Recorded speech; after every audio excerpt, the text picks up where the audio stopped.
there's such a thing as spending too much money.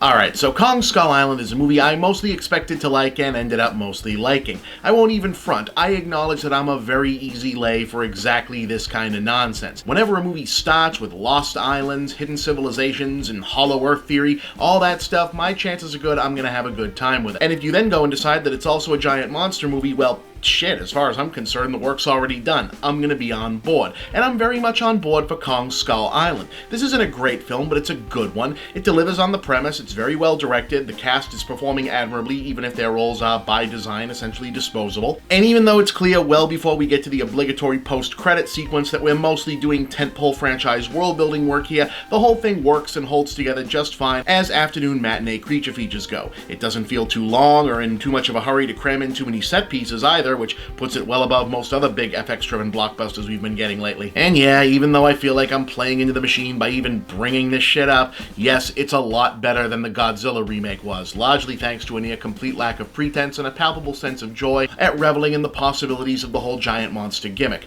The whole enterprise feels like it's still missing a central sense of self or like a unifying theme, as in the Marvel Universe movies were building to a very specific idea of the Avengers, where this kaiju-verse, I guess, is mostly just hinting that at some point famous monsters will meet each other. But complaining too much about that sort of also feels like I'm penalizing a B-movie for being a B-movie. It does help that the setup is at least novel. This isn't a sequel to King Kong or even really that much of a prequel to Godzilla, so much as it's a reworking of the basic King Kong setup. It's the early 70s and the last days of the Vietnam War instead of the 1930s. Kong is an unambiguous good guy instead of a monster that you can kinda get behind once you overlook all of the women he apparently was perfectly okay having sacrificed to him until he finally got a blonde one, and the whole Beauty and the Beast quasi-romance thing is 99% gone from the story in order to make more room for the action and monster stuff. As far as the plot goes, the basic idea is that John Goodman is the founder of Monarch, that was the monster-hunting secret agency from Godzilla, in case you, like everyone else, forgot everything that happened in Godzilla other than the last 10 minutes, and he's trying to prove that giant monsters are actually a thing, and he thinks a newly discovered Skull Island is the place to go looking.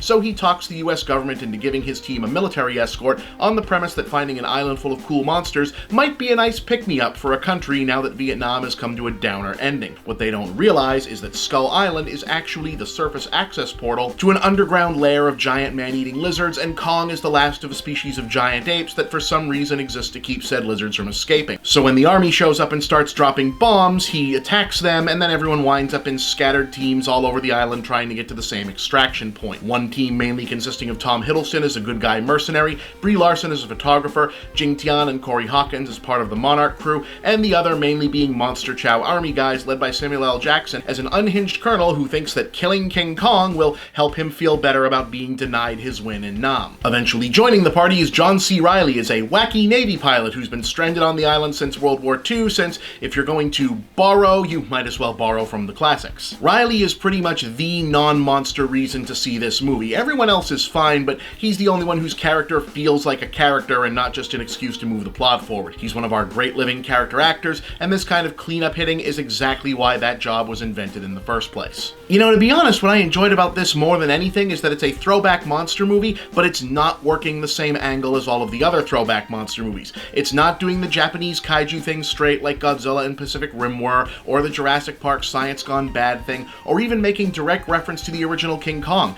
If anything, the reference point here feels mostly akin to the 1970s Doug McClure monster movie cycle. You know, At the Earth's Core, The Land That Time Forgot, Warlords of Atlantis. That was a really weird moment in the genre that I've always had a lot of affection for, and I'm glad to see it make a comeback here. But that's also what I kind of have reservations about. Kong feels like the super expensive version of a goofy old B movie, but at this level it kind of loses the low-tech charm that made those movies so endearing in the first place. And yeah, sure, seeing hundreds of millions of dollars get blown on a screenplay that would have been right at home back in the old drive-in days is kind of a novelty in and of itself. I just couldn't shake the feeling that I would have enjoyed this more if it was just a guy in a dumpy gorilla suit, stomping on miniature sets and wrestling with rubber dinosaurs, especially since even with all the special effects, it still adheres to the standard goofy monster movie logic, like how you can hear a mountain-sized gorilla coming from miles away unless the scene requires his presence to be a surprise, or how any body of water can hide any size monster with no evidence of displacement. Still, I can't deny that it's a fun movie and I had a lot of fun watching it.